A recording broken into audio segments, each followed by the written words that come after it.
सभी भक्तों का स्वागत है। तो श्री भगवान जगन्नाथ बलदेव सुभद्रा को निताय श्रील प्रभुपाद जी की विशेष कृपा से हम हमारे गौड़ीय वैष्णव आचार्यों की जीवन चरित्रों को श्रवण करते आ रहे हैं और उसमें से रघुनाथ दास गोस्वामी षड गोस्वामी में अन्यतम है। तो हमने पिछली क्लासों में चर्चा की किस प्रकार श्री रघुनाथ दास गोस्वामी कितना श्री चैतन्य महाप्रभु की चरण कमलों को प्राप्त करने के लिए संघर्ष किए और कितना लालायित थे, कितना उनके अंदर लौल्यम था भगवान को प्राप्ति करने के लिए, वैष्णवों की संग के लिए, कृष्ण प्रेम के लिए। तो श्रील हरिदास ठाकुर का कृपा पात्र रघुनाथ दास गोस्वामी वो नित्यानंद प्रभु का कृपा पात्र बने, कृपा प्राप्त किए और श्री चैतन्य महाप्रभु का कृपा प्राप्त करने के लिए बंगाल से उन्होंने 12 दिन तक चलते चलते वो पहुंच गए जगन्नाथपुरी धाम में। जगन्नाथपुरी धाम में पहुंचने के बाद श्री चैतन्य महाप्रभु को आलिंगन किए। उसके बाद महाप्रभु उनको स्वरूप दामोदर गोस्वामी के हाथ में सौंपते। आप इनको देखभाल करो, इनको गाइड करो, इनको पुत्र के रूप में स्वीकार करो, भृत्य के रूप में स्वीकार करो। पुत्र की जैसा प्रेम, भृत्य की जैसा ताड़न दोनों चाहिए। सिर्फ प्रेम करेंगे तो भी बिगड़ जाएगा व्यक्ति, सिर्फ ताड़न करोगे तो भी व्यक्ति बिगड़ जाएगा। दोनों चाहिए, प्रेम साथ साथ में ताड़न। जो हम बच्चों को आजकल तो समय जमाना चेंज हो गया है। हम जब पढ़ते थे थोड़ा भी गलती होता और टीचर का मार पड़ती हमको, और टीचर प्रेम भी उतना करते थे, बच्चों को प्रेम करते और मारते भी थे। गलती हुआ तो मारते, साथ साथ में वो जो मारना था वो ईर्षा रहित मारना होता। ईर्षा नहीं था बच्चों के प्रति टीचर का, गुरु जी का, माता पिता का बच्चों के प्रति ईर्षा नहीं होती है। बच्चे सोच लेते ये मेरा दुश्मन है। कभी माँ मारती तो पिताजी के पास जाके बोलते हैं कि माँ दुश्मन है मेरा, इसको नहीं छोड़ूंगा। जो पिताजी मारते तो माँ के पास आ जाता है, पिताजी जो है मुझे मारे, है ना।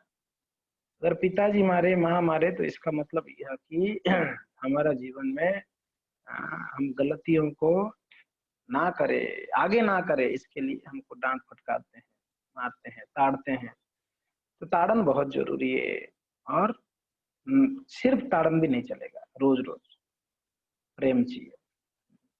वो व्यक्ति सुहृद होगा दूसरे का जो प्रेम करता है, वो प्रेम करता है। और वही व्यक्ति हमारा गलतियों को दिखाएगा जो हमारे प्रति सुहृद होगा। नहीं तो क्यों? अगर आपको कोई बोलते नहीं है, आप गलती कर रहे हो मगर आपको कोई बोलते नहीं है आप गलत हो करके, या तो आपको प्रेम नहीं करता होगा या तो ईर्षालु होगा, मरने दो इसको, जो करना है करने दो, मुझे क्या है। ईर्षालु व्यक्ति बोलेगा नहीं, जो आपको द्वेष करता है वो आपकी गलतियां को नहीं बताएगा। दूसरा जो प्रेम नहीं करता है,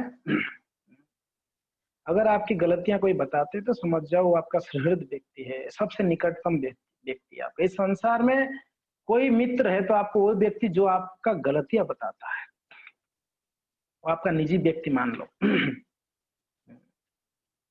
हमारे पास इतने हमारे क्या बोलते हैं, मद चक्षु है, मद यानी अहंकार रूपी चक्षु है। हम अपनी गलतियों को कभी नहीं देख सकते हैं, दूसरों की गलतियों को हमेशा देख पाते, ढूंढ लेते हैं। मगर कोई कहता है तो भगवान का कृपा है, कोई हमको देखने वाला है, बोलने वाला है, तो मान लो कि कृपा है।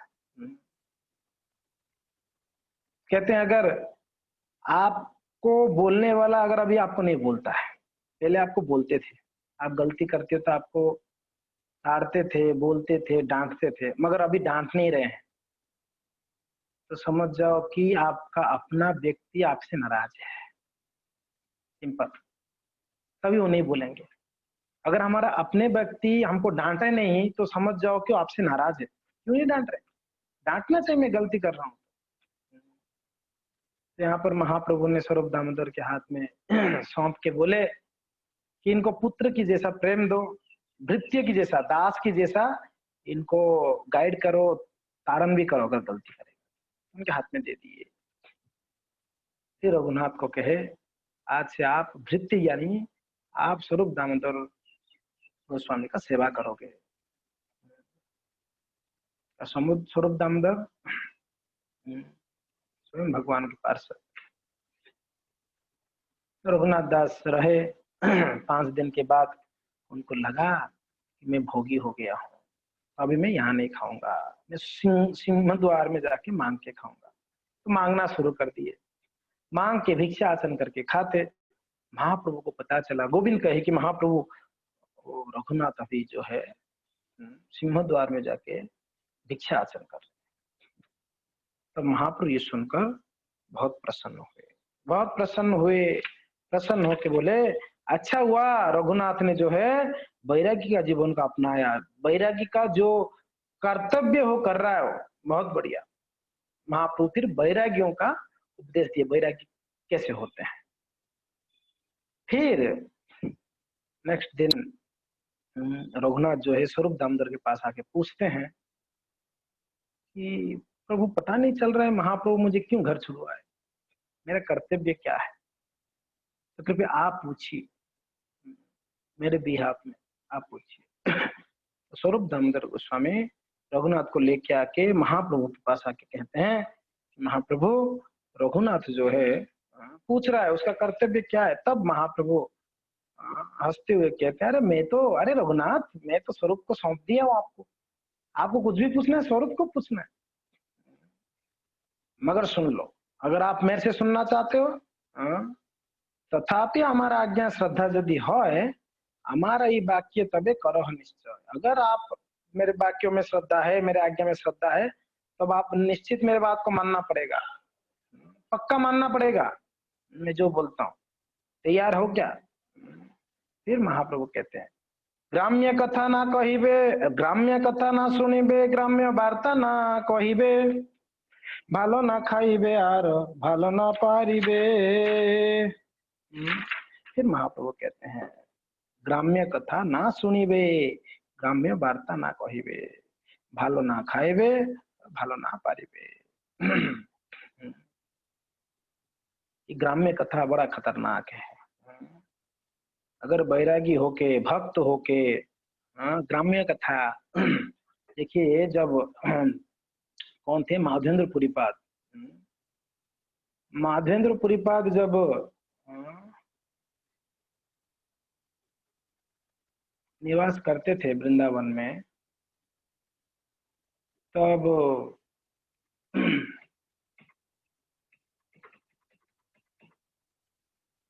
तो वर्णन आता है माधवेंद्र पुरीपाद जब निवास करते थे वो परम विरक्त थे, मगर वो किसी को मिलते नहीं थे, अकेले में रहते थे, एकांत वास करते थे माधवेंद्र पुरीपाद। क्यों एकांत वास करने का क्या मतलब है, क्या जरूरत है?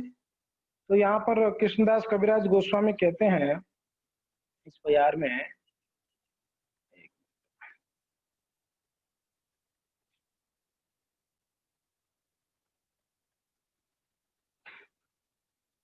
पुरी रो प्रेम पराकाष्ठ करह विचार, अहेतुकी प्रेम चित्ते लागे चमत्कार।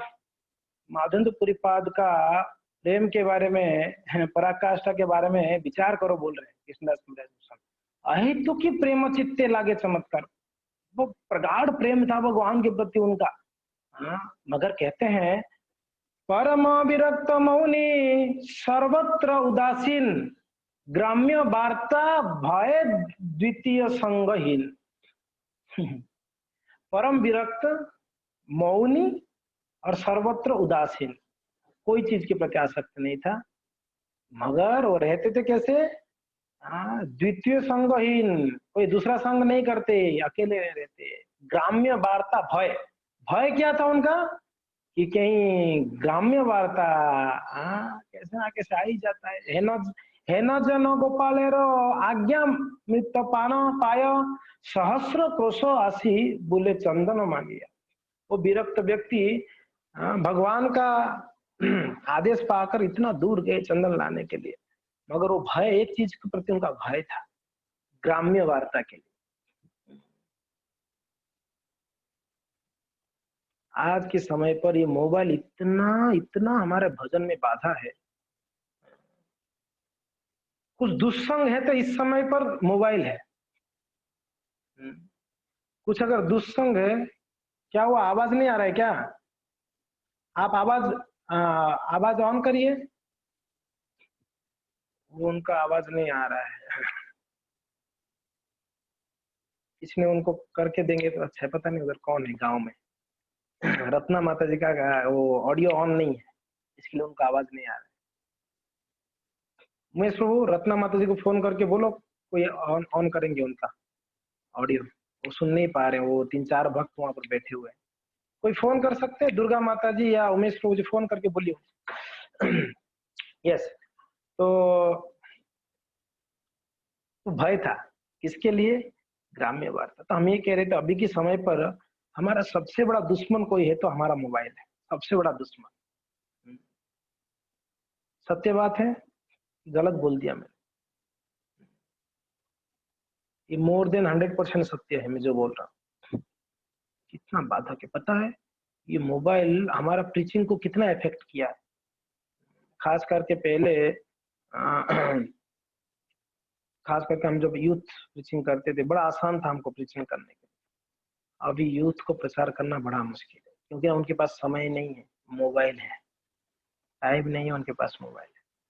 और हम सबका स्थिति वही है, मोबाइल हमको इतना बिगाड़ दिया, इतना हमारा भजन में बाधा है, आप सोच नहीं सकते कितना भजन में बाधा है। ग्राम्य वार्ता कुछ है तो अभी के समय पर मोबाइल है ग्राम्य वार्ता। फालतू का न्यूज सब मोबाइल में अभी आता है। हाँ। एक एक भक्त का तो हजारों हजारों ग्रुप होगा अपने मोबाइल में, कई ग्रुप्स होंगे।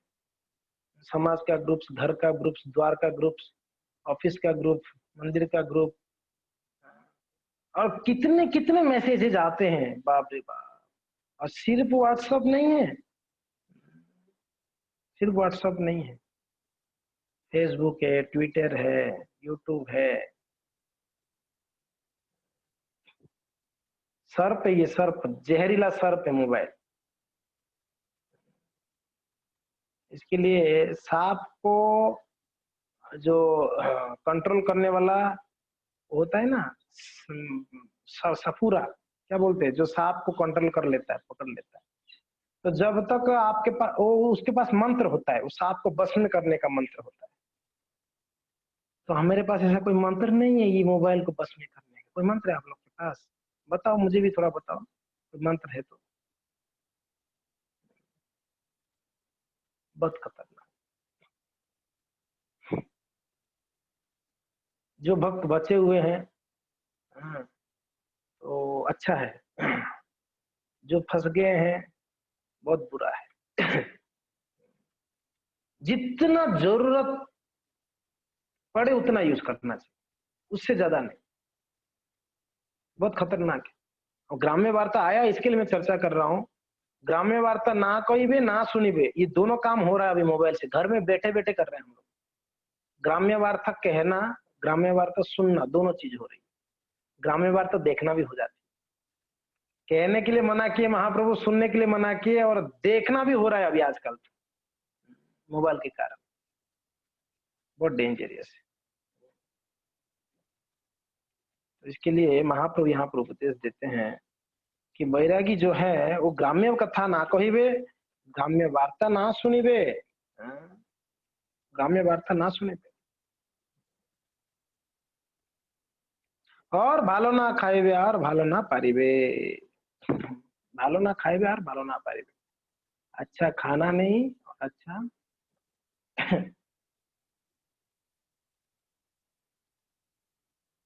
बहुत एक सुंदर भजन है।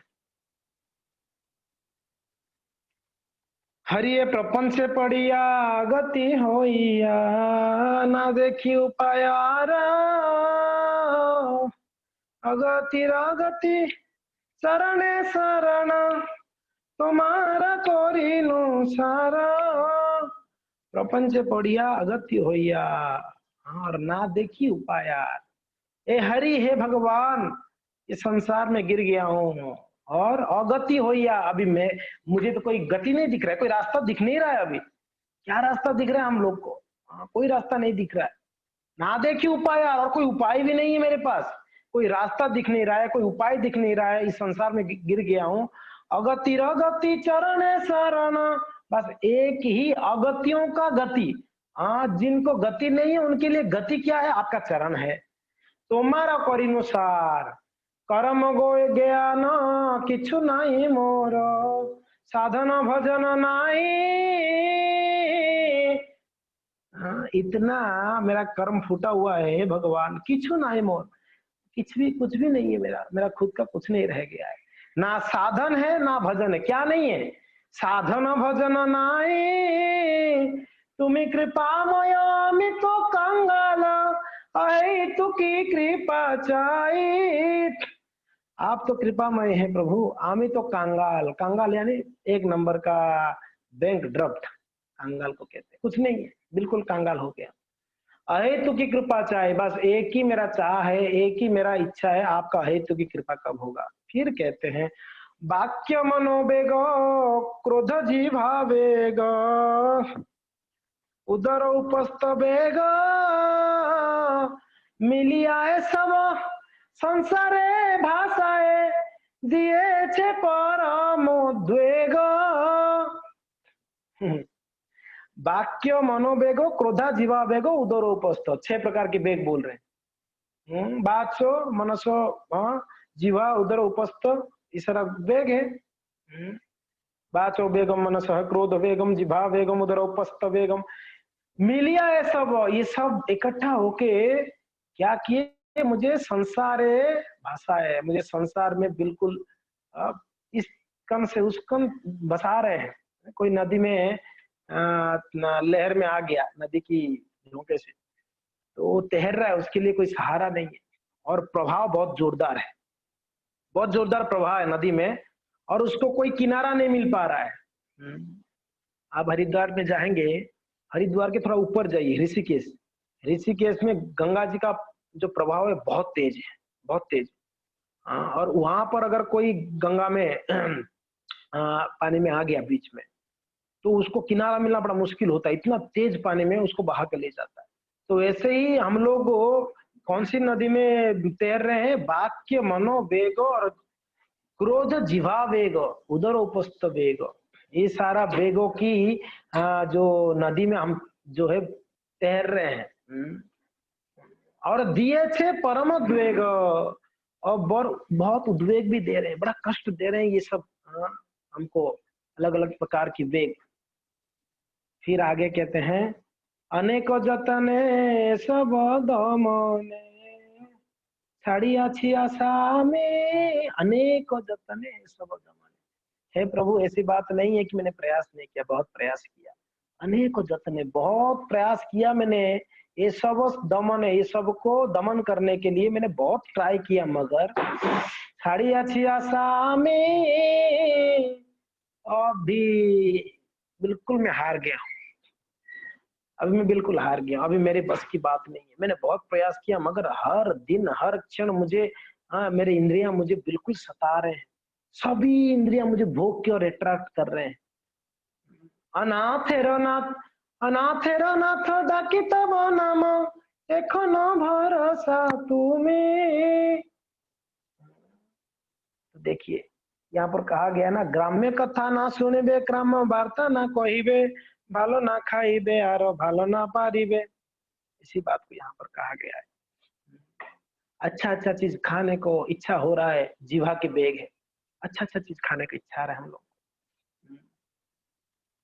और जीवा की संतुष्टि किए तो आहार के बाद निद्रा, निद्रा के बाद उपस्थ का बेग को पूर्ण करने के लिए, फिर उसके बाद क्रोध, फिर दंभ। ये सब में हम लोग बिल्कुल फंसे हुए हैं। आचार्य लोग ये प्रार्थना करते हैं, हमारे वैष्णव आचार्य लोग जो भजन से लिखे हैं, ये हमारा भक्ति का सार है, भक्ति का सार है वैष्णव भजन। तो हम लोग का स्थिति यही है।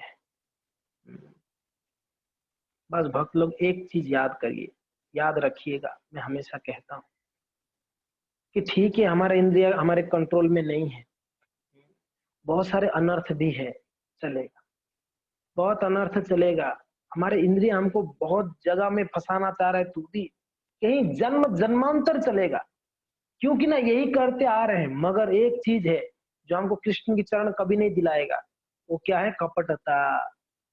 कपटता ऐसा चीज है हमको कृष्ण का चरण नहीं दिला सकता। कपट रहित तो होकर भक्त प्रयास करे, ठीक है, कौन सी बड़ी बात है, जन्म जन्मांतर इंद्रिय हमको सताया है, अभी भी सता रहा है, कोटि कोटि जन्मों में हमने इंद्रियों का भोग किया है जी, इसके लिए इस जन्म में जब इसको त्यागना चाह रहे हैं तो हमको सपोर्ट नहीं कर रहा है, क्योंकि कई जन्मों से किया इस काम, आदत है ये हमारा, जन्म जन्मांतर का आदत है ये, भोग करना, इंद्रिय लालसा, इंद्रिय भोग करना। और अचानक से आप अगर बोलोगे कि नहीं तो बहुत खतरा है। हमने बताया ना, हम जो कार्य कर रहे हैं, नदी की उल्टी दिशा में प्रयास कर रहे हैं जाने के लिए। हमारा जो कार्य है, नदी एक तरफ बह रहा है और हम उल्टा दिशा में आगे बढ़ना चाहते हैं, कभी भी संभव नहीं हो पाएगा। और हाँ, हमने देखा है, किसी को अनुभव है उल्टा दिशा में कभी तैरा है आप लोगों ने? नहीं तैरा है। हमने मायापुर में प्रयास किया उल्टा दिशा में जाने के लिए, गंगा में, बहुत कठिन है जी, एकदम मीन्स आप 1 मिनट भी नहीं होगा, आधा मिनट में थक जाएंगे आप, बहुत जोर लगाना पड़ता है, बहुत जोर, अगर उल्टा दिशा में तैरनी है तो। और गंगा जी का प्रभाव इतना तेज है, आप उल्टा ऐसे देखिए, हमने अभी देखा कितना तेज है प्रभाव, इंद्रियों हमको कितना प्रभाव में डाला हुआ है, और हम ये सब को क्रॉस करके हमको उल्टा में चलना है। इंद्रिया हमको कहाँ ले जा रहा है? माया की ओर ले जा रहा है कि नहीं? भौतिक भोगों में ले जा रहा है, माया की ओर ले, और हम उल्टा चल रहे, कृष्ण की ओर हमको जाना है। प्रभाव बहुत ज्यादा है, बहुत, जो लहर है बहुत ज्यादा है, बहुत कठिन है, बहुत कठिन है। हम लोग हार जाते हैं बीच बीच में, मगर प्रयास नहीं छोड़ते हैं भक्त, गिरते हैं कभी कभी, जब छूट गया कई समय तक, मगर भक्त हारता नहीं है, नहीं वापस शुरू करूंगा, वापस ट्राई करूंगा, वापस उठ, यही तो है। एक बच्चा, उसको अच्छे से चलना है तो गिरने के बाद भी रुकता नहीं है, गिरता है बच्चा, चलने के लिए जब सीखता है बच्चा, आप देखे होंगे छोटे बच्चे गिर जाते हैं, उनको चोट लगता है कभी कभी गिरते हैं तो, फिर भी वो बच्चा वापस प्रयास करता है, ऐसा नहीं कि छोड़ देता है चलना, प्रयास, और बार बार प्रयास करने पर वो बच्चा जो है चलना सीख भी जाता है, फिर अच्छा चलने लगता है। अभी हम लोग के जीवन में सबसे बड़ा कठिन समय चल रही है, स्ट्रगलिंग। भक्ति में स्ट्रगलिंग अच्छा है, भौतिक संसार में कुछ प्राप्त करने की स्ट्रगलिंग से कहीं गुना अच्छा है भक्ति में स्ट्रगलिंग करना। और भक्ति की स्ट्रगलिंग में आनंद भी है, भक्ति की स्ट्रगलिंग में आनंद है। सुबह उठने का मन नहीं है, मगर स्ट्रगलिंग करके हम उठते हैं, स्नान करके बैठते हैं जप करने के लिए, और इस स्ट्रगलिंग में जब हम जप करते हैं तब कितना आनंद आता है।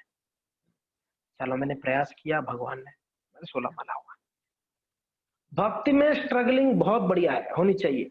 और दूसरी बात है, भक्ति में स्ट्रगल नहीं कर रहे हैं, बोलते सब कुछ अच्छा है, तो सब कुछ गड़बड़ चल रहा है हमारे जीवन में, सोच जाइए, ये सोच लीजिए। अगर आप सोचते मेरा भक्ति में कोई स्ट्रगलिंग नहीं हो रहा है, मीन्स हम तो शुद्ध भक्त नहीं है, रघुनाथ दास गोस्वामी नहीं है, उन्होंने इतना स्ट्रगलिंग किए और कर भी रहे हैं, अभी देखिए।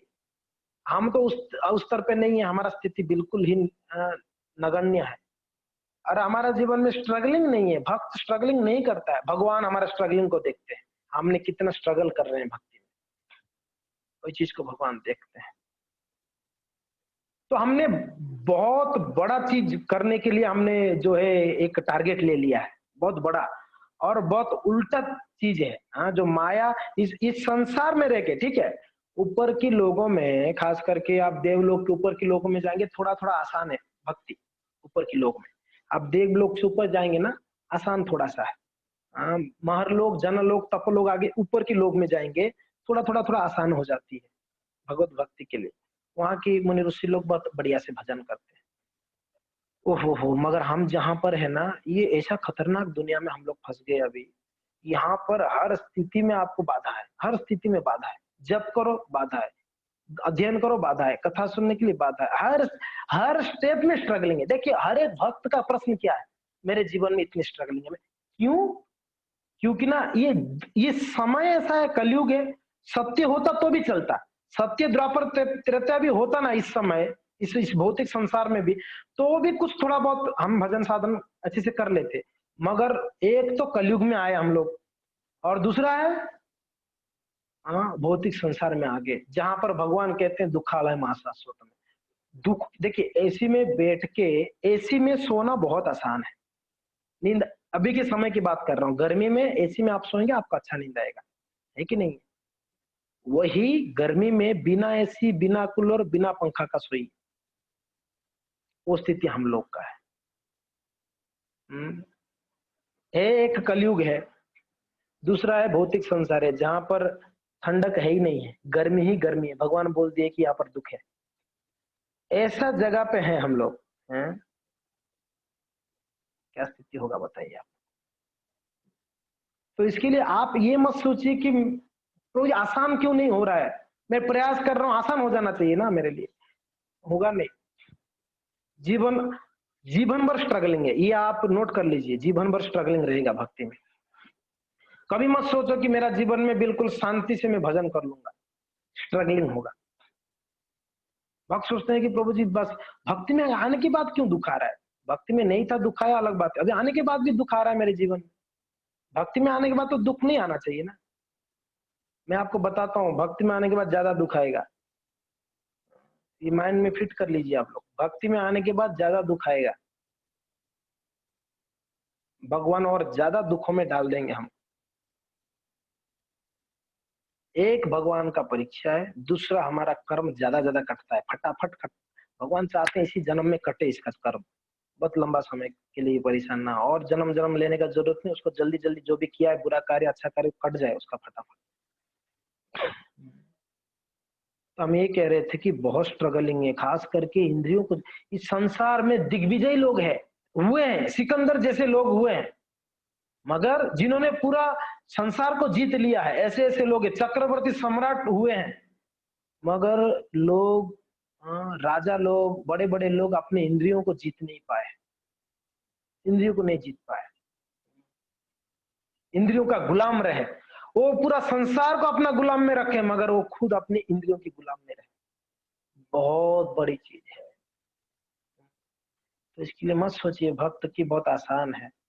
हमने तलवार की धार के ऊपर चलने के लिए सीख रहे हैं। किसके ऊपर? तलवार की धार के ऊपर चलना आसान है, वेरी डेंजरियस। एक तो भजन करने जा रहे हैं और ऊपर से इतना डरा रहे हैं ये लोग, अपराध अपराध, दिमाग खराब है। एक तो भजन करने के लिए हम प्रयास कर रहे हैं, ऊपर से लोग डराते रहते हैं रोज, अपराध, वैष्णव अपराध मत करो, सेवा अपराध मत करो, ये अब तक करे तो क्या करे यार। एक तो भजन नहीं होती है बढ़िया से, और डरा देते हैं, अपराध करोगे कुछ नहीं होगा। अरे ये सत्य बात है, ये बिल्कुल सत्य बात है।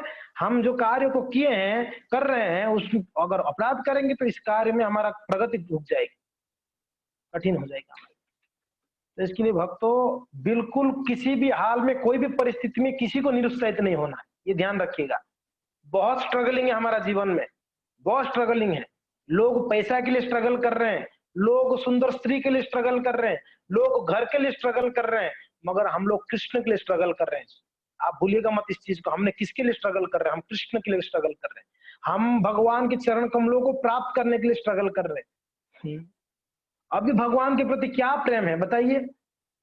हमारे घर में ठाकुर जी नहीं है, सबके घर पे ठाकुर जी है। कितना प्रेम है भगवान के प्रति बताइए? भगवान के साथ में होते हुए भी हमारा भगवान के प्रति प्रेम नहीं है। जगन्नाथ जी सबके पास, जगन्नाथ जी के पास रहकर हमारा भगवान के प्रति अट्रैक्शन नहीं है, और क्या बताएंगे हम, आप बताइए। ये हमारा दुर्दशा है अभी का, ये हमारा दुर्दशा है। हमारा स्थिति देखिए आप, कितना कितना दुर्दैव। महाप्रभु कैसे बोल रहे हैं? दुर्देव बमी दृशनिया जनिना अनुराग, क्या दुर्भाग्य है मेरा, बताइए प्रभु। अनुराग ही नहीं है, भगवान की विग्रह सामने है, भगवान की विग्रह को दर्शन करने के लिए अनुराग नहीं है। भगवान की नाम मिला हुआ है, इतना करुणामय अवतार है, वो नाम के प्रति हमारा रुचि नहीं है। भगवान की शुद्ध भक्त वैष्णव गण हमारे साथ में, उनके प्रति कोई श्रद्धा नहीं है। तो हमारा दुर्दशा आप सोच सकते हैं हम कितना नीचे हैं और स्ट्रगलिंग है। यही 3 चीजों के प्रति प्रेम उत्पन्न करना है, कृष्ण वैष्णव नाम, और इसके लिए स्ट्रगलिंग बहुत है, प्रयास है। और कोई व्यक्ति ये सोचेगा कि अरे बहुत बहुत जोर लगाना पड़ता है उल्टा दिशा में चलने के लिए, मैं बस रुक जाता हूं अभी। ऐसा है, अभी नदी के बीच में आके रुक जाना भी खतरा है आपके लिए। नदी के बीच में आके रुक जाना भी खतरा है हमारे लिए। प्रगति तो होगी नहीं, और रुक जाने से क्या होगी?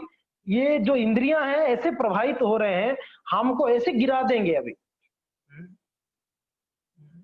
हम लोग अभी 2 साल 4 साल 5 साल से कांदा लहसुन मांस मच्छी ये सब छोड़ दिए हैं। हमको मौका मिले बस खाने के लिए। हम 5 साल में जितना नहीं खाए उतना खा लेंगे 1 महीने में। मौका नहीं मिल रहा हमको भोग करने के लिए। मैं सच बोल रहा हूं जी, ये विश्वास मत करो इंद्रियों को। आप किसी दूसरे को विश्वास कर सकते हो, इंद्रियों को कभी विश्वास मत करना। मैं ये नहीं कह रहा हूं कि इंद्रियां हमको नहीं छोड़ते हैं, हमको हर स्थिति में इंद्रियां नीचे। अरे तू क्या कर रहा था आज तक, दिमाग खराब है तेरा, खा, कुछ नहीं होने वाला है, खा तू। अरे बाबा मैंने देखा हूं ऐसे, भक्ति में आने के बाद भी मौका मिलता है तो खा लेते हैं सब बढ़िया से। तो इतना आप इंद्रियों को कभी विश्वास मत करना। ये संसार में सबको विश्वास करो चलेगा, इंद्रियों को कभी विश्वास मत। इंद्रिया जब बोलेंगे ना कि मैं तो तेरा फ्रेंड हूँ, जब करना है कर कर, बहुत अच्छा है जब कर। सोच लो कि इंद्रिया आपसे कुछ काम निकालना चाह रहा है, इसके लिए आपको जप करने के लिए मन आपको बोल रहा है ना, हाँ सुबह उठ के जप कर करके बोल रहा है, तो सोचो कुछ गड़बड़ है, दाल में कुछ तो काला है, ये क्यों बोल रहा है मुझे, ये क्यों प्रोत्साहन दे रहा है मुझे जप करने के लिए सुबह। इसका यानी क्यों ही भोग में लगाएगा मुझे आज दिन में, सुबह जप करने बोल रहा है, मुझे दिन में भोग में लगाने वाला है।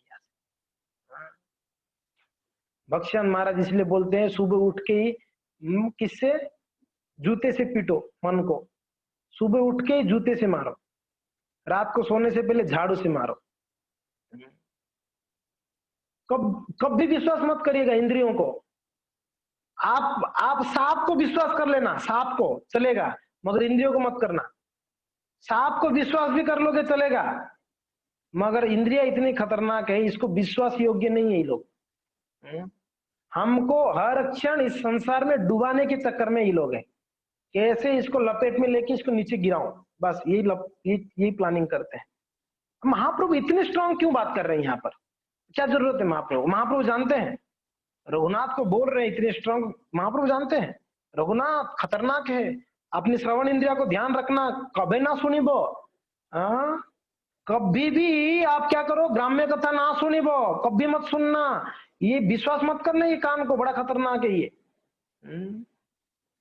हाँ क्या फर्क पड़ जाता है, 10 मिनट का ही तो न्यूज है, मोदी साहब आ रहे हैं अभी 15 मिनट कुछ बोलने के लिए, लॉकडाउन के बारे में कुछ बोलेंगे शायद, 10 मिनट की तो बात है। वो 10 मिनट आपको 10 घंटे का इफेक्ट देगा, समझ में आ रहा है? बहुत खतरा है। आप 5 मिनट का कुछ देखना, आपको 5 घंटा तक दिमाग में चलता है, 5 दिन तक चलती है, 5 घंटा छोड़ दो, 5 दिन तक दिमाग में चलती है। कोई गलत चीज देख लिया तो आप, गलत चीज सुन लिया तो आप, गलत यानी कृष्ण के अलावा बाकी सब तो गलत ही है, और क्या अच्छा है क्या इस संसार में? कृष्ण के अलावा सब गलत है। अगर आप सुन लिया ना थोड़ी समय के लिए, क्या फर्क पड़ता है, एक पिक्चर का गाना ही तो सुनना है मुझे। आप लोग जूम में हो, अगर यहाँ होते ना क्लास, सबका मोबाइल चेक करता किसका किसका फोन में पिक्चर का गाना है, पता चल जाता कौन कौन पिक्चर का गाना सुनते हैं। विश्वास मत करिए इंद्रियों को। अगर है किसी के पास पिक्चर का गाना, अभी क्लास के बाद डिलीट ऑल करके ऑप्शन आपके मोबाइल में होगा तो कर लीजिए उसको अच्छे से, डिलीट ऑल। और भर दीजिए उसमें अच्छा अच्छा भजन कीर्तन लेक्चर्स। हमारा फोन में 128 GB है, और 128 GB आप खोलेंगे मेरे मोबाइल, आपको सिर्फ किताबें मिलेंगे, बुक्स, लेक्चर्स, कीर्तन्स, बस यही सब मिलेंगे आपको 128 GB। और पूरा भर के रखा हूं, मुझे पता है इतना भरने पर ना फिर दूसरा कुछ गलत चीज इसमें भरने फुल बताएगा ना, मेमोरी फुल है, नहीं डाल सकते तो दूसरा कुछ गलत। अगर मुझे और कुछ डालना है इसी में से कुछ निकाल के डालूंगा, मगर गलत चीज आएगा नहीं। बहुत जरूरी है, मैं कहने का तात्पर्य है कि हम थोड़ा भी मौका देंगे हमारे कर्म इंद्रिया को, हमको ये डुबा देगा, हमको डुबा देगा। वैसे ही भालो ना, सॉरी, ऐसे ही क्या कहते हैं, ग्राम्य वार्ता ना कोई बे, कहने की भी बात है। थोड़ा शुरू करते हैं हम, थोड़ा शुरू करते, पता है क्या ऐसे हुआ है, बस वो एक लाइन, वो बच्चों का क्लास लेता हूँ दोपहर को, तो स्टोरी बिल्डिंग मैंने बोला स्टोरी बिल्ड करते हैं, तो कौन सा स्टोरी बिल्ड करना है, तो मैंने शुरुआत किया, एक वृद्ध व्यक्ति था, तो बच्चे लोग बिल्ड किए उसके ऊपर, वो वृद्ध व्यक्ति जा रहा था, उसके बाद वो उसको आगे जाके खाने के लिए कुछ मिला, फिर गुलाब जामुन खाने का इच्छा हुआ, फिर स्टोरी बिल्ड किए, और ये बच्चे लोग ऐसा स्टोरी बिल्ड किए, आधा घंटा मेरा समय बिगाड़ दिया ये बच्चे, वो ये कुछ ना कुछ बिल्ड कर रहे। वैसा ही है, आप कुछ थोड़ा बोलना शुरू करो, आपको और बोलने का मौका, और बोलना का, जो बोलेगा बोलते रहो। इस संसार में कोई सुनना चाहता थोड़ी ना है, सब बोलना चाहते हैं। अभी उदाहरण मुझे ही ले लो, आप लोग का मुंह बंद करा के मैं बोल रहा हूँ कि नहीं बोल रहा हूँ, 1.5 घंटा तक बोलूंगा, आप लोग कुछ बोल भी नहीं सकते मुझे, वो मैं सब बोलना चाहते हैं जी, अब मैं मौका दूं आपको, आप 2 घंटा 3 घंटा आप भी बोल सकते हैं। इस संसार में कोई सुनना नहीं चाहते हैं, सबको बोलने का बड़ा इच्छा है। इतना इतना डिबेट्स होते हैं न्यूज में, हाँ डिबेट्स, और किसके लिए, वो शाहिद अफरीदी क्या मोदी जी को बोल दिया, उसके ऊपर डिबेट चल रही है। हाँ, कोई एक भक्त मुझे कह रहे थे, अब लोग बताओ, ये ग्राम्य कथा नहीं तो और क्या है, फालतू का डिबेट्स होते हैं, टाइम पास, लोगों के पास यही काम है। तो महाप्रभु बहुत स्ट्रांग है, इसका खास करके भक्तों के लिए निर्देश है ये, भाई गलती से भी कोई ग्राम्य कथा सुनना नहीं है, बोलना भी नहीं है, ध्यान रखो। नहीं नहीं मैं तो सुनता नहीं हूँ, बोलता हूँ, बोलना भी खतरा है। नहीं मैं बोलता नहीं सुनता हूँ, तो भी खतरा है, दोनों नहीं करना है। ग्राम्य कथा ना सुनिबे और ग्राम्य वार्ता ना कोईबे, फिर तीसरे में कहते हैं भालो ना खाएबे और भालो ना पारिबे, तीसरे में कहते हैं भालो ना खाएबे। एक हमारे जगदानंद पंडित है, उन्होंने बहुत सुंदर बात बोले हैं वैष्णवों के लिए।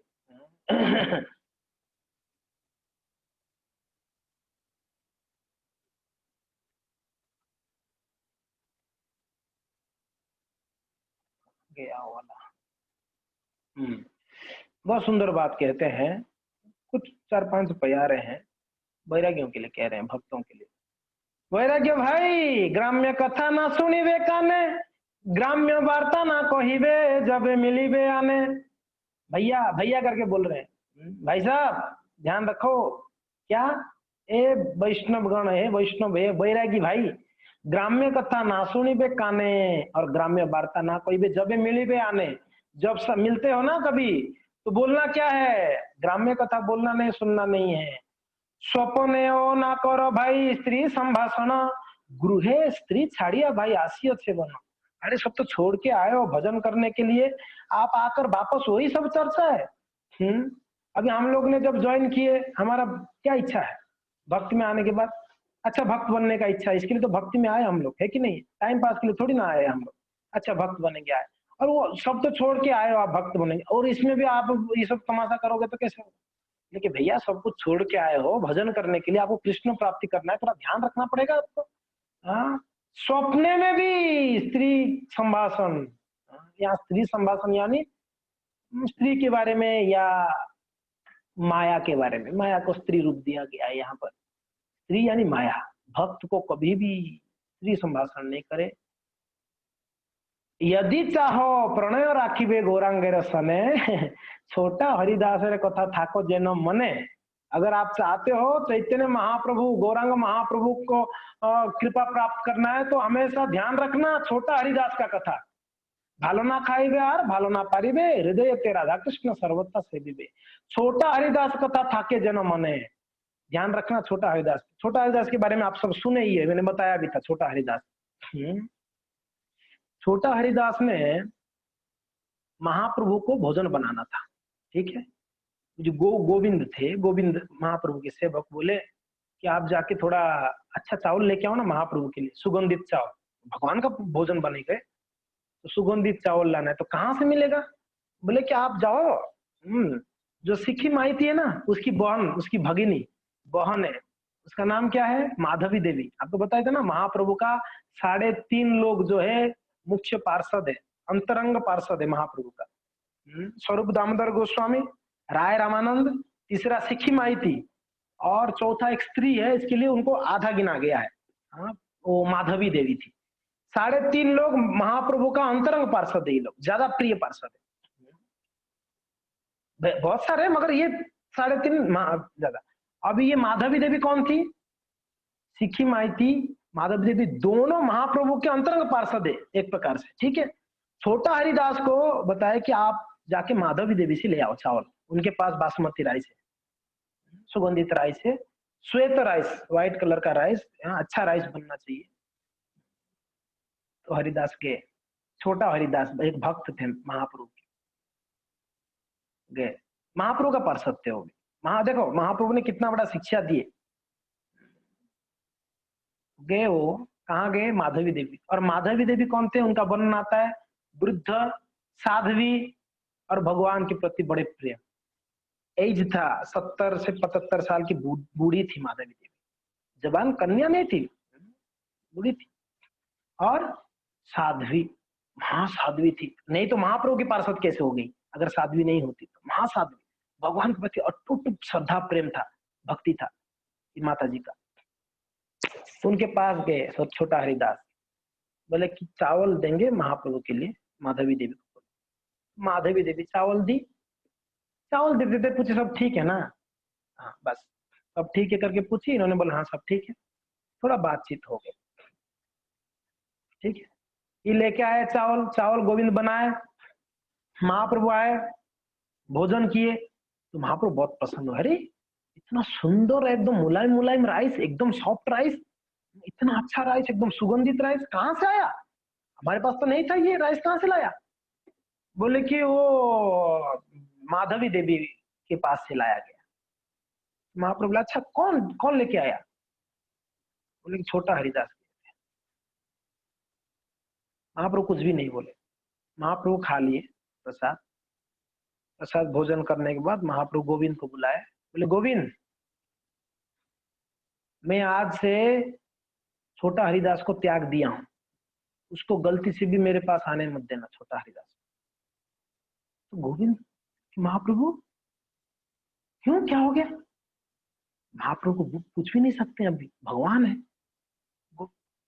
बोले कि बैरागी होकर स्त्री संभाषण कर रहा है, बैरागी होकर स्त्रियों से बात कर रहा है। अभी इन्होंने कौन सा बात किया था जी? जाकर उन्होंने चावल मांगे और थोड़ा सा पूछ लिए कैसे हैं, तो अच्छा, इतना ही बात की है ना।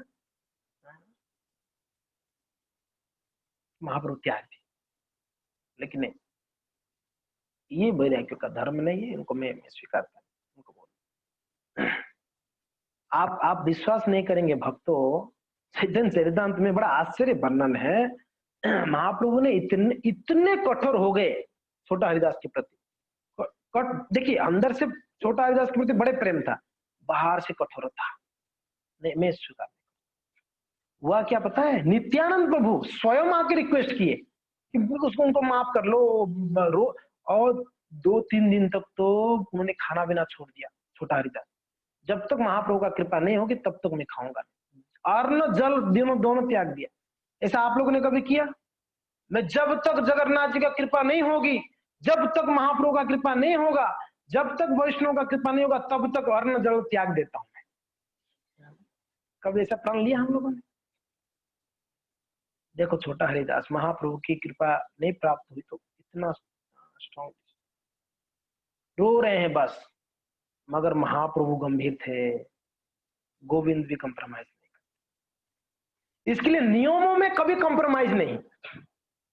नियमों में कॉम्प्रोमाइज करेंगे तो फिर तो हमारा साधना में फिर स्ट्रांग नहीं हो पाएंगे। नियम एकदम पक्का होने चाहिए हमारा, नियम में कॉम्प्रोमाइज मत। चल जाएगा ना, क्या फर्क पड़ता है, शादी विवाह में खाने से कोई दिक्कत हो जाती है क्या, कॉम्प्रोमाइज कर लेते हैं हम लोग कभी कभी, ठीक है शादी में खा लिया, कहीं होटल में खा लिया, चलता है। कभी कभी तो हमारे भक्त लोग बोलते हैं कि गृहस्थ लोग को तो चलता है, बोल ही देते हैं गृहस्थ लोग को तो चलता है यार खाओ।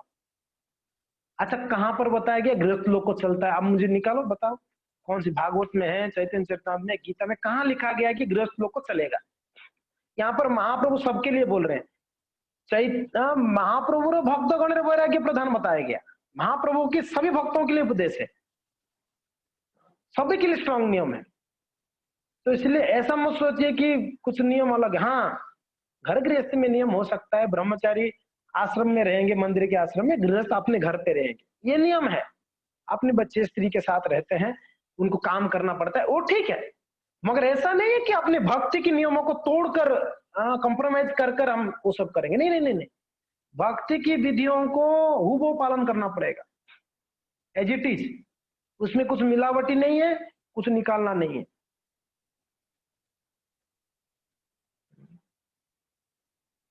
अरे चलता है यार, 7 अप पी सकते हैं, प्रभुपाद जी ने पिया है। वो एक भक्त बोले प्रभुपाद जी ने पिया 7 अप। कब पिए थे प्रभुपाद जी 7 अप जी? कौन सा समय पिए थे बताओ? हमने प्रभुपाद जी के नाम पे बिल फाड़कर बहुत कुछ कर लेते हैं, ये ध्यान रखिए भक्त लोग, ये बड़ा खतरा है हमारे लिए।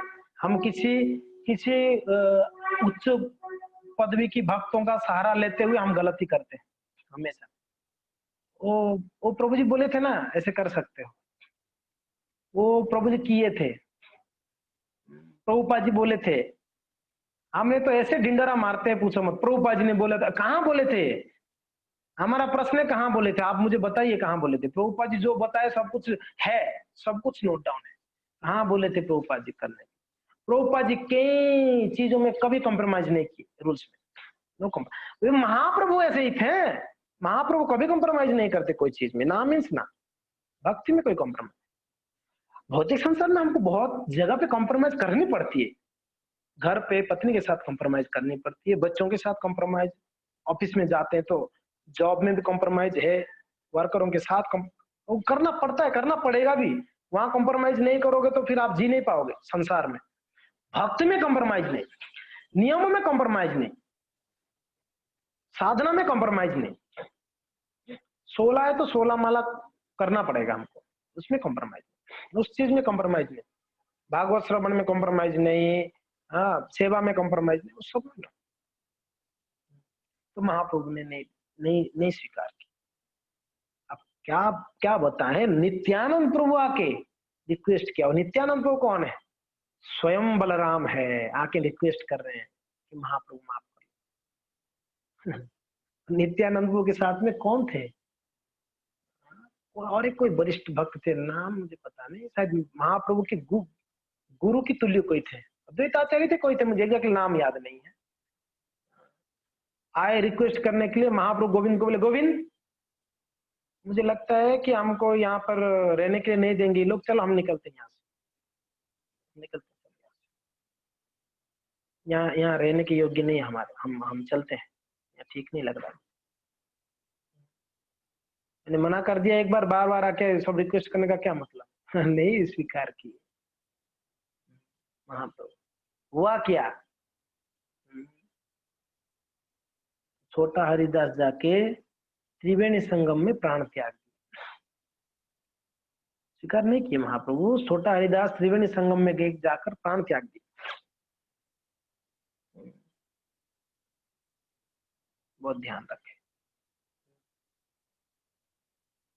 स्त्रियों से व्यवहार, स्त्रियों से बात, हाँ, बहुत सोच समझ कर करनी चाहिए स्त्रियों से बात, सभी के लिए, ब्रह्मचारी हो या गृहस्थ हो।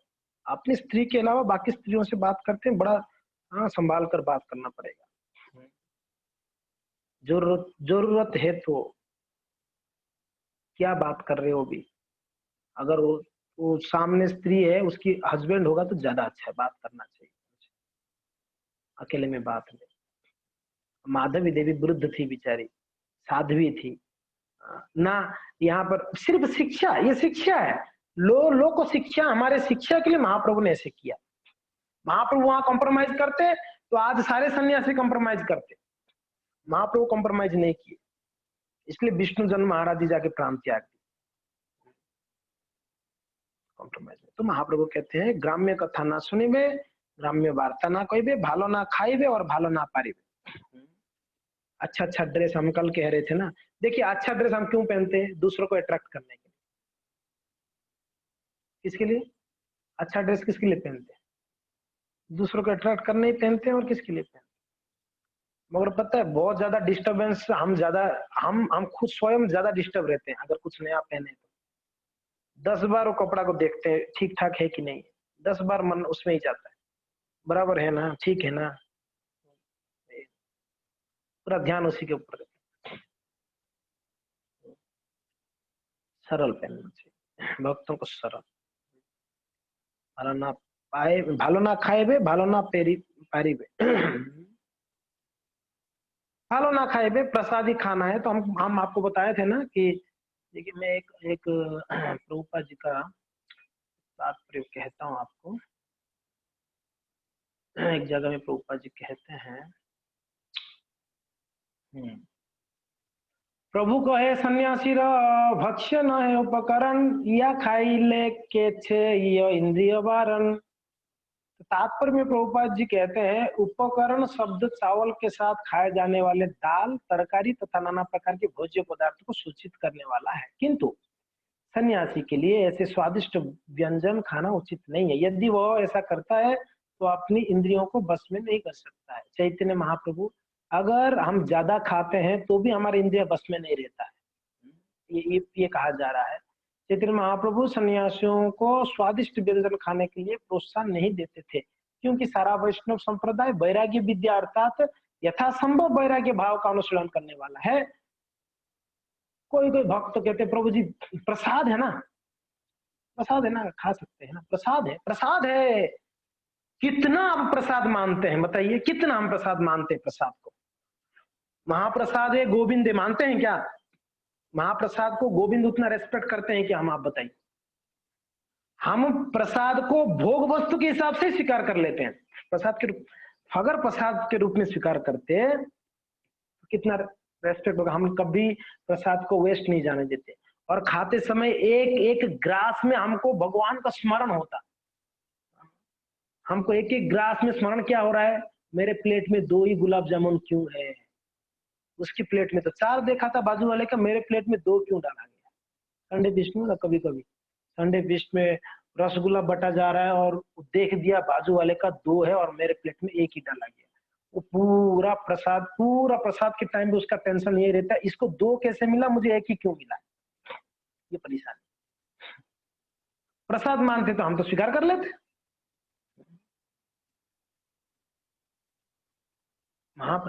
अभी प्रसाद करके कौन कौन कौन, अभी प्रसाद, अभी माधवेंद्रपुरी पाद कितने भोग लगा है भगवान को, गोपाल जी को, कई हजारों प्रकार की वैरायटी लगा। और वर्णन क्या आता है, महाजेंद्रपुरी पाद सारा फेस्टिवल होने के बाद रात को दूध पी के सो गए। क्या पी के?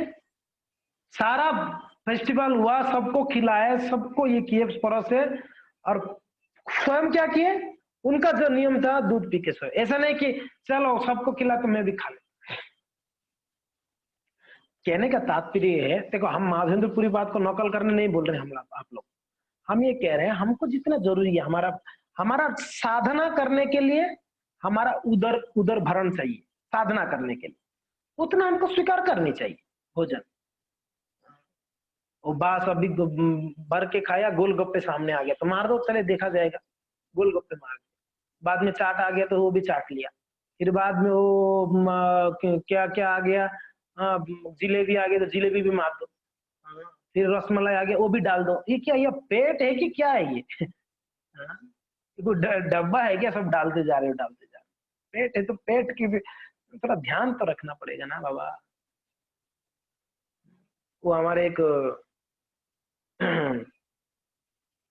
कौन सी जगह है हमारा, चंडीगढ़ में रथ यात्रा हुआ था। एक विदेशी भक्त थे विदेश से, उन्होंने कभी हलवा नहीं खाया था, सूजी का हलवा उन्होंने जिंदगी में कभी नहीं खाया था, और रथ यात्रा में सूजी का हलवा बना हुआ था। वो बेचारे लिए प्लेट में तो खाए, तो उनको बड़ा अच्छा, घी से बना हुआ था, ड्राई फ्रूट डाला हुआ था, तो उनको बहुत अच्छा लगा। बोलता है मोर और दो, तो उन्होंने दे दिया। जो भक्त सर्विस कर दी, तीसरी बार गया, मोर और दो, और मोर मोर बोल रहे थे, तो वो भक्त डालते गए, लो उसको अच्छा लगा, खाए। तो भक्त बोले कि बेचारे को अच्छा लगा, तो वो एक बकेट भर के दे दिया, प्रभु जी ले जाओ घर पे, रूम में लेके जाओ, खाते रहो, खा सकते हो। दे दिए, एक बकेट भर के वो हलवा दे दिए, सूजी के हलवा, ध्यान रखना। और ये विदेशी भक्त पहली बार यार हलवा खाए हैं, कभी खाए नहीं थे, उनको बहुत अच्छा लगा, ले गए सूजी का हलवा, रूम में ले गए बकेट भर के, जो सर्विस बकेट था ले गए रथ यात्रा पर। और उनको इतना स्वादिष्ट लगा था, वो बेचारे खाते गए, वहां खा के आए थे, रूम में आके बस बकेट में से निकाल के खाए, अच्छा लग रहा है। और आप विश्वास नहीं करेंगे, भक्त तो इतना खा लिए प्रभु जी, वो 12-1 बजे ना पेट दर्द करना शुरू। अब है कौन सा, ये तो रवा का हलवा है, सूजी का हलवा है, वो तो अभी पेट में पूरा जाम हो गया। खा लिए, बहुत बढ़िया से खा लिए, और हालत खराब, पेट दुखने लगा उनको, चिल्लाने लगे, चीखने लगे। तो बाजू वाला प्रेसिडेंट जी आए, क्या हो गया, सब उनको ले गए, हॉस्पिटल ले गए, डॉक्टर पास ले गए। तो डॉक्टर चेक करके बोले कि बहुत गंभीर स्थिति है, ऑपरेशन करना पड़ेगा। क्या खाया है? बोला हलवा खाया है। बोला कि पेट फाड़ के हलवा निकालनी पड़ेगी, नहीं तो अभी कोई में से और कोई उपाय नहीं है। बोले अरे कुछ दवाई दे के कुछ करो। बोले कि दवाई खाने के लिए भी जगह तो होनी चाहिए ना भैया इसके पेट में, हम दवाई भी खिलाने के लिए उसके शरीर में जगह ही नहीं है, इतना खाली। और आप विश्वास नहीं करेंगे, उनको उनका हलवा ऑपरेशन करके निकाला गया, पेट फाड़ के निकाला डॉक्टर ने जी, बच गए, मरे नहीं, बच गए, हलवा निकाले, उनको वापस ऑपरेशन हुआ। तो देखो ये बड़ा खतरनाक है, भोगो रोगो भयापह, ज्यादा भोगने जाके हम रोगी हो जाते हैं, ज्यादा भोगने जाएंगे तो रोगी हो जाएंगे। और इसी महाप्रभु इसके लिए कहते हैं, भालो ना खाए वो, ज्यादा ना खाए वो, कम भी नहीं खाना है, ज्यादा भी नहीं खाना, और अच्छा अच्छा चीज नहीं ढूंढना है, जीवा की संतुष्टि के लिए नहीं, उदर भरण पोषण के लिए जो मिल जावे उसको खा जाए। ये बात कहा गया है, भालो ना खाइब और भालो ना पारिबे। हाँ, फिर आगे महाप्रभु कहते हैं, अमानी मान दहया कृष्ण नाम सदा लावे, ब्रजे राधा कृष्ण सेवा मन से करीबे। अमानी मान दहया कृष्ण नाम सदा लबे। महाप्रभु आगे आगे कह रहे हैं, अभी क्या बोले, भालो ना खाइबो, भालो ना पारिबो, ग्राम्य कथा ना सुनिबो, ग्राम्य कथा ना कहिबो। अभी कहते हैं अमानी माना दया कृष्ण नाम सदा ले। अमानी, अमानी न मान देना, कभी भी मान का आशा नहीं करना है, और हमेशा क्या करनी है, दूसरे को मान देनी है, ऐसे महाप्रभु कहते हैं, अमानी मान दो। तो ये बहुत बड़ा चीज है। जैसे कल दयाल गुरु को कह रहे थे, बहुत सुंदर, किस प्रकार हम जो अपने वाणी की वेग को किस प्रकार से, कहां पर कैसे क्या बोलना चाहिए, तो वैसे हमको समझना पड़ेगा, सीखना चाहिए भक्तों को, खास करके हमेशा दूसरों को मान देना, मान का आशा नहीं करना बहुत कठिन है हमारे लिए। महाप्रभु कहते हैं अमानी माना दहैया कृष्ण नाम सदा लवे। भक्त लोगों को हमेशा अमानी होना चाहिए, कभी भी मान का आशा नहीं करना। अब इस हम सब है कौन, हम क्या बोलते हैं, कौन करते, प्रभु जी कौन बोल रहे हैं, आपका दास बोल रहा हूँ प्रभु जी, आपका दास। फोन करने को भक्त लोग, प्रभु जी दास बोल रहा हूँ आपका। अच्छा, कभी कोई हम पूछते कौन सा दास, अभी पता नहीं, तो नाम तो बोलो, कौन सा दास हो आप। दास बोल रहा हूँ प्रभु जी, दास बोल रहा हूँ। तो अभी एक दास है या एक दासी है, दास दासी नौकर चाकर को क्या रेस्पेक्ट का आशा। अभी कोई नौकर है, सिक्योरिटी गार्ड है, वो क्या रेस्पेक्ट का आशा करेगा, सिक्योरिटी गार्ड है, वो अपना जॉब अपना काम करेगा ना, वो रेस्पेक्ट का आशा क्या करेगा। दूसरी बात है, साधारण लोग जब रेस्पेक्ट देते हैं, किसी को प्रणाम करते हैं, तो लोग उसके बदले में कुछ देते हैं, देने का शक्ति उनके पास, सामर्थ्य है। समझ में आ रहा है मैं क्या बोल रहा हूँ, थोड़ा ध्यान से सुनिए। जब कोई नौकर या कोई ऑफिस में कोई सर्वेंट ने मालिक को प्रणाम किया, तो मालिक खुश होकर उसको टिप्स बट कुछ दे सकते हैं, पैसा धन दे सकते हैं, या उनको इंक्रीमेंट कर सकते हैं, उनको है कि नहीं है, उनके वो बदले में कुछ दे सकते हैं। संसार में माता पिता को प्रणाम करेंगे, माता पिता आशीर्वाद दे सकते हैं, बुजुर्ग है। आप सोचिए हमारे पास है क्या, हमको कोई प्रणाम करेगा, कोई भक्त वैष्णव, हम बदले में क्या दे सकते हैं उनको। फिर प्रणाम का आशा क्यों कर रहे हैं हम, देने के लिए कुछ नहीं, एक तो एक नंबर फकीर है हम, और ऊपर से हमको प्रणाम का भी आशा कर रहे हैं, प्रणाम करो मुझे। वो प्रणाम करेगा, बदले में क्या दे सकते हो आप, कुछ देने के लिए तो आपके पास है नहीं है। निठल्ले एक नंबर के मूर्ख, हाँ, नालायक नंबर 1, अहंकारी नंबर 1, भिखारी नंबर 1, कुछ है नहीं हमारे पास, और फिर भी आशा करते हैं हमको सब प्रणाम करे आके। प्रणाम नहीं किया तो अरे क्या प्रभु जी उनको समझाओ, मुझे प्रणाम भी नहीं किया, हरे कृष्णा भी नहीं बोला, उनको प्रणाम। वैष्णव झुककर प्रणाम करते हैं, उनको क्या दे सकते हैं हम, आशीर्वाद तो आशीर्वाद दे सकते हैं, हमारे पास है इतना शक्ति, हम आशीर्वाद दे पाएंगे, है ही नहीं हमारे पास, आशीर्वाद देने का शक्ति नहीं है। धन दे सकते हैं, प्रणाम किया तो उनको धन भी देने से, हम स्वयं फकीर, हम क्या धन देंगे, और क्या कुछ तो दे नहीं पाएंगे, फिर भी सम्मान का आशा, प्रणाम का आशा, कितना बड़ा खतरनाक चीज है बताओ। देने के लिए फूटी कौड़ी नहीं है, और आशा बहुत बड़ा है, प्रणाम करो। पता है, अगर कोई ये सोचता है कि मैं वैष्णव हूं, कोई अगर ये सोचता है मैं वैष्णव हूं, क्या होगा उसका, कोई होता मैं वैष्णव हूं, उसका क्या होगा। वैष्णव हूं सोचता है जो, वो भी नरक जाता है। जो ये सोचता है मैं वैष्णव हूं, ये एक नंबर का अहंकार है, मैं वैष्णव हूं, बड़ा अहंकार है। हम लोग का यही तो अहंकार है, मैं वैष्णव हूं, मुझे ऐसे क्यों बोल दिया, मैं वैष्णव हूं, मुझे क्यों जप करने नहीं दे रहा है, मैं वैष्णव हूं, मैं ऐसे क्यों सहन करूंगा। आपको मैं प्रमाण देता हूं, आप बोलोगे कि ऐसे कैसे आप बोल दिए प्रभु जी, वैष्णव अगर ये बोल दिया मैं वैष्णव हूं तो उसको नरक जाना पड़ेगा, इसको मैं प्रमाण देता हूं।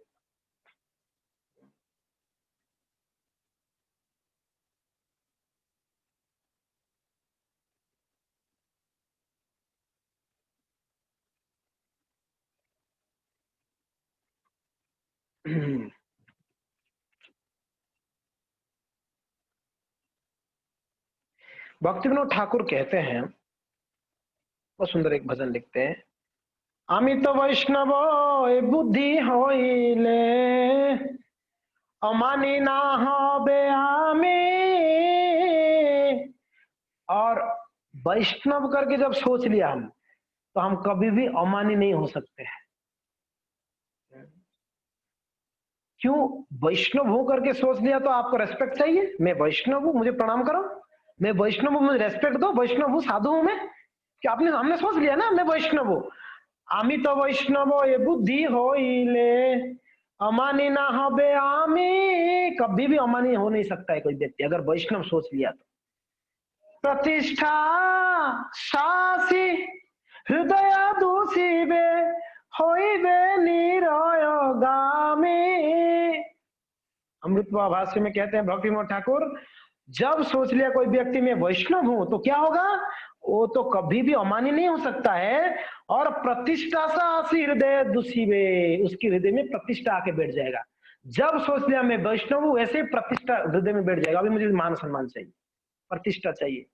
प्रतिष्ठा नारी सदा कुंवारी, ये प्रतिष्ठा ऐसा है सदा कुंवारी रहती है, चाहिए इसको जो चाहिए वो उसको मीन्स जिसको वो चाहती है वो मिलता नहीं है, जिसको नहीं चाहिए उसके पीछे पड़ी रहती है, इसके लिए कुंवारी रह गई है, इसको कोई स्वीकारा नहीं अभी तक। समझ में आ रहा है ना, साधुओं के पीछे, भक्तों के पीछे जाती है, मुझे लो लो स्वीकार करो। भक्त बोलते हैं हमको नहीं चाहिए, दौड़ते हैं, भागते हैं हम ये प्रतिष्ठा से। और जिनको चाहिए, संसारी लोगों को चाहिए, उनके पास जाती नहीं। इसके लिए बेचारी ये कुंवारी रह गई। इसलिए कहते हैं प्रतिष्ठा नारी सदा कुंवारी, इस सदा कुंवारी। प्रतिष्ठा सुकोरेरविष्ठा, प्रतिष्ठा कैसा है? सुअर का विष्ठा के बराबर है, ऐसे ऐसे शास्त्र में प्रमाण है। एक तो सुअर खाता क्या है? वो मल खाता है। और सुअर का मल कितना खतरनाक होगा, कितना गंदा होगा। तो ये प्रतिष्ठा एक सुअर की विष्ठा के साथ तुलना कर दिया गया है। सुनने के लिए बड़ा अजीब लगता है ना, मगर यही सत्य है जी। ये प्रतिष्ठा जिनके हृदय में है, वो बड़ा गंदा चीज को संशय करके रखा है हृदय में। बड़ा खतरनाक चीज है, बहुत गंदा चीज है।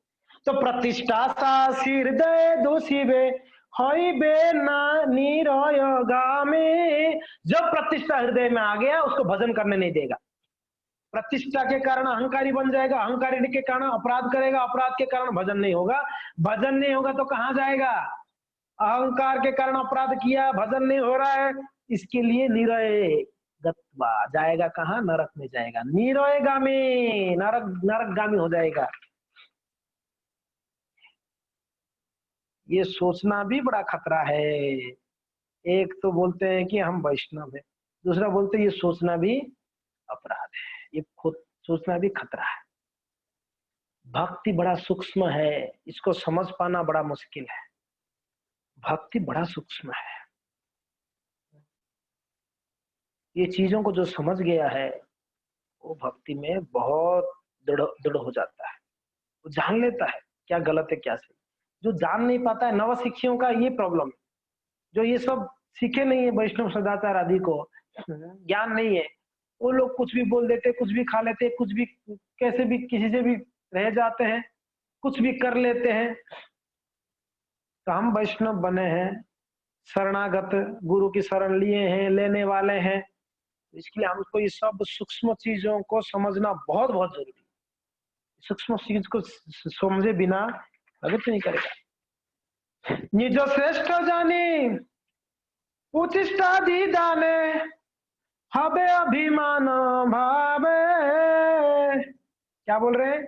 निज श्रेष्ठ जानी उचिष्टादि। अभी मैं वैष्णव हूँ, मैं सीनियर हूँ, इतना दिन से मैं भक्त हूँ, तो उच्चिष्ट देने लाएंगे। मेरा झूठन खाना चाहिए सबको, छोटे लोगों को। तो मैं कौन? वैष्णव हूँ, वैष्णव को उच्चिष्ट खाना चाहिए। बताया क्या है? वो तर्क देंगे, अरे चैतन्य चरित्र में बताया गया है, भक्त पद धुलियार भक्त पद जल भक्ता भक्त अवशेष यही खाओ, मेरा मेरा मेरा तो उच्चिष्ट खाना चाहिए आपको। एक महात्मा कथा कर रहे थे, वो बेचारा एक व्यक्ति कथा सुन रहा था सामने बैठकर, वो महात्मा जी का पूरा थूक उसके ऊपर गिर रहा था, वो परेशान हो गया व्यक्ति। एक दिन खड़ा हो गया कथा के बीच में, बोला महाराज यार आप कथा करते हो, रोज आपका पूरा थूक मेरे ऊपर गिरता है, आपका दो दांत नहीं है सामने। महाराज थोड़े वृद्ध थे, बोलते थे, ये सामने बैठ के कथा सुनता, सारा थूक उसके ऊपर गिरता। वो एक दिन तो पूरा कथा के बीच में बोला, महाराज गुस्सा आ गया उसको, आप बोलते हो पूरा थूक मेरे ऊपर गिर रहा है। महाराज को बड़ा खराब लगा, सबके सामने बेइज्जती कर रहा है। बोला अरे मूर्ख, पता नहीं तेरे को, मेरे मुंह में गंगा है, मेरे मुंह में जमुना है, मेरे मुंह में सरस्वती है, तेरे ऊपर गिरा है मेरा थूक, तो पवित्र हो गया, जा। बोल दिया महात्मा। ये आदमी बोला यार ठीक है। वो दूसरे दिन क्या किया पता है? शमशान में घुमा बकेट लेके, शमशान से सब जो राख था ना, राख को भर के लेके आ गया बकेट में। दूसरे दिन कथा में जब बैठा, महात्मा जी का थूक जैसे ही गिरा, स्टेज के ऊपर चढ़ गया बकेट लेके। बोला महाराज, बोले क्या हो गया? बोला महाराज मेरे पितृपुरुष दादा परदादा सब मर गए हैं, उनको मैंने अस्थि विसर्जन नहीं कर पाया गंगा में। तो आपने कल बोला कि आपके मुंह में गंगा जमुना सरस्वती सब निवास करते हैं, तो खोलो मुंह, यहीं पर विसर्जन करा देता हूँ। इतना दूर जाने के लिए समय भी नहीं। महाराज व्यास से उठ के दौड़ा वहां से, बोला यार कहाँ फंस गया। देखो अहंकार, मेरे मुंह में गंगा है, जमुना है, सरस्वती है, मेरा उच्चिष्ट खाओ, मेरा सेवा करो, मेरा कपड़ा धो, ये बड़ा खतरनाक है। तो ये तब होती है जब हम सोचते हैं हम भक्त है, हम कुछ है। भक्त में बड़ा बाधक है ये सोचना। ताई शिष्य तारो ताकिया बर्बादे न लई वो पूजा करो। इसके लिए बड़ा ध्यान रखना पड़ेगा हमको भक्ति में। करना भी है मगर ये भी नहीं सोचना मैं किया करके, ये दिक्कत है। संसार में लोग करते हैं, बोलते भी मैं करा करके, मगर हमारे यहाँ पर ऐसा है, करने पर भी बोलना नहीं है मैं किया, और बोलने के बाद दूर है, सोचना भी नहीं है, ऐसा है। भक्ति करने पर भी सोचना नहीं है मैंने किया। ये है भक्ति का सूक्ष्म चीज समझना। अच्छा भक्त बनना है ना हमको, तो हमको थोड़ी साधारण भक्त बननी है, हमको थोड़ी कनिष्ठ भक्त ही रहना है, हमको उत्तम भक्त बननी है। तो ये सारा सूक्ष्म चीज समझनी होगी हम लोगों को। भक्त, अच्छा भक्त बनना मीन्स अच्छा आचरण को सीखना पड़ेगा। तो इस बात को समझना होगा। हमको क्वालिटी वैष्णव चाहिए, क्वांटिटी नहीं। अरे ओ इतना सारे लोग जो है हरे कृष्ण, क्वालिटी वैष्णव, गुण गुण डेवलप करनी है हमारे अंदर। गुण क्या क्या है, महाप्रभु जो जो चीज बोले हैं, इस सबको पालन करने से गुण डेवलप होगा, भक्त की गुण डेवलप होगा। और गुणी वैष्णव चाहिए, और हमको एक गुणी वैष्णव बनना है, अच्छा गुण वाले वैष्णव। संसार में सभी नतमस्तक होंगे, सभी प्रशंसा करेंगे।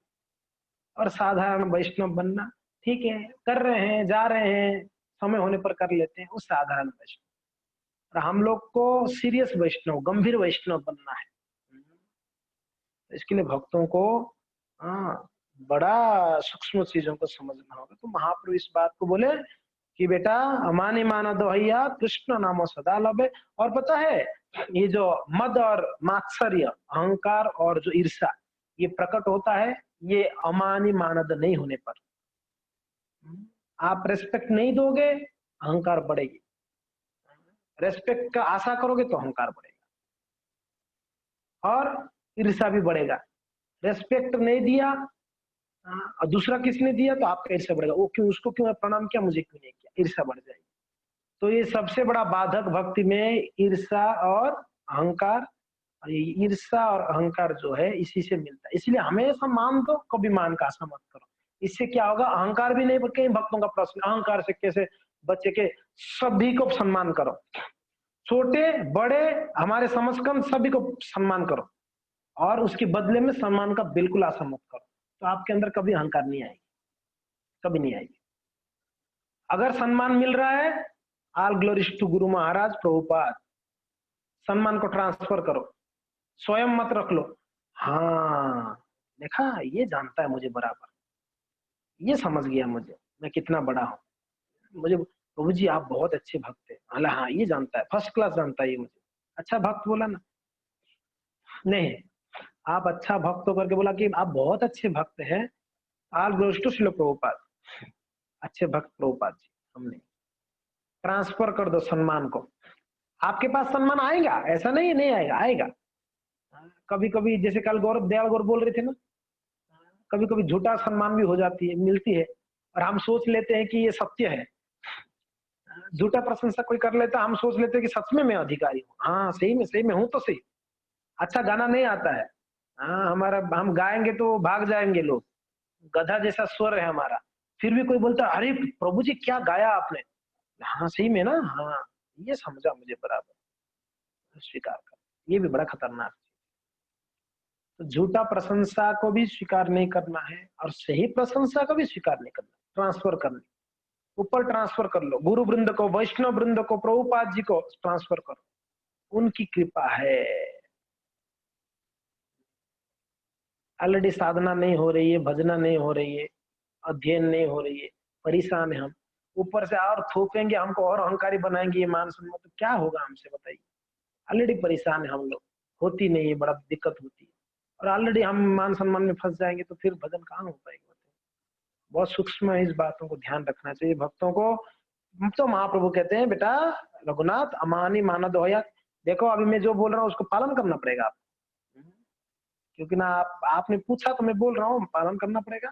अमानी मानद होया सदा कृष्ण नाम लवे, ब्रजे राधा कृष्ण सेवा मानस करीबे। और क्या करेंगे, मन में भगवान राधा कृष्ण का हमेशा ब्रज की सेवा करिएगा, ऐसे करके भगवान बोले यही तो संक्षेप है, आमी कहलू उपदेश स्वरूप ठाई यारो पाए विशेष। देखो मैं तो बता दिया हूँ, संक्षेप में बोला हूं, इसका विस्तृत जानकारी चाहिए स्वरूप दामोदर के पास जाना, उनको पूछना आप, ठीक है।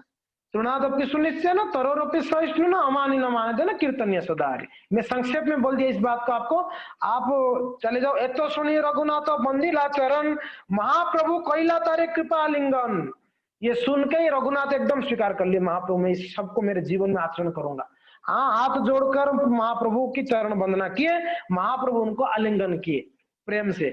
फिर महाप्रभु क्या किए, पुनः समर्पिला तारे स्वरूप रस्थाने। स्वरूप ऐसा मत समझो मैंने आज्ञा दिया, मैंने उपदेश दिया तो फिर ये वापस आपका शरण छोड़ के मेरे सामने, आपके शरण में ही रहेगा ये। तो वापस पुनः समर्पिला तारे स्वरूप रहा, वापस उनके हाथ देके स्वरूप दामोदर के गोस्वामी के हाथ में दिए, बोले इनको ध्यान रखना, ये आपकी शरण में दे रहा हूँ, अंतरंग सेवा करे स्वरूप परेशान है। हे रघुनाथ आपको आज्ञा दे रहा हूँ, इनका अंतरंग सेवा करो।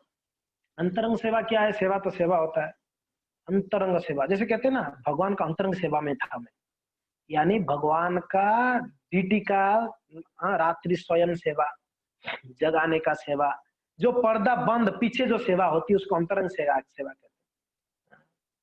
तो कुछ सेवा है जो सामने नहीं हो पाती है, पीछे अंतरंग। तो वैसे स्वरूप दामोदर का अंतरंग सेवा क्या करेंगे, कभी स्वरूप दामोदर का चरण दबा देना, कभी स्वरूप दामोदर का कपड़ा धो देना बेटा, स्वरूप दामोदर को कोई मसाज कर लेना, ये सब अंतरंग सेवा है। उनका शरीर शारीरिक सेवाओं को करना, अंतरंग सेवा करना। स्वरूप दामोदर जो आज्ञा देते हो तो करना ही है, मगर अंतरंग सेवाओं को करना, तभी आपको ऊपर कृपा होगी स्वरूप दामोदर को। हेनो काला आइला सब गौरव। तो इस प्रकार से महाप्रभु जो है रघुनाथ को आदेश दिए, रघुनाथ ने हृदयंगम किए और स्वरूप दामोदर के पास महाप्रभु ने उनको हाथ दे दिया, बोले कि स्वरूप दामोदर के शरण में रह के भगवान का सेवा करना, अच्छे से सीखना इनसे, ठीक है।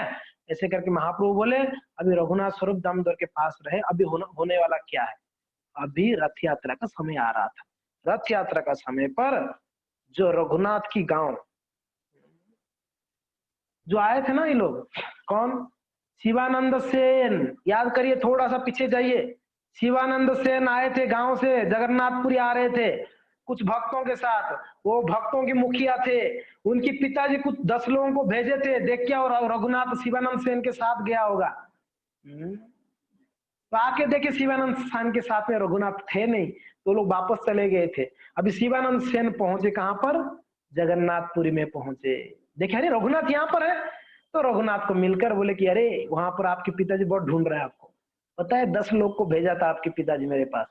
मैंने तो नहीं, मना कर दिया क्योंकि ना आपको तो अभी देख रहा हूँ, मुझे पता नहीं था और मैंने देखा नहीं। तो वहां पर फिर गुंडीचा मार्जन हुई, भगवान जगन्नाथ जी का अरे जगन्नाथ जी का लीला के लिए आप लोग याद नहीं दिलाया,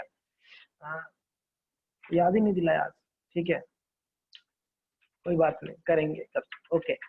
तो जगन्नाथ जी रथ यात्रा से पहले गुंडीचा मंदिर का मार्जन होती है, महाप्रभु भक्तगण बड़े सुंदर से इंद्रदुम्न सरोवर से पानी लाके भगवान के मंदिर को धोते हैं और गुंडीचा मार्जन में भाग लिए रघुनाथ, बड़े आनंद भक्त लोग प्रसाद लिए।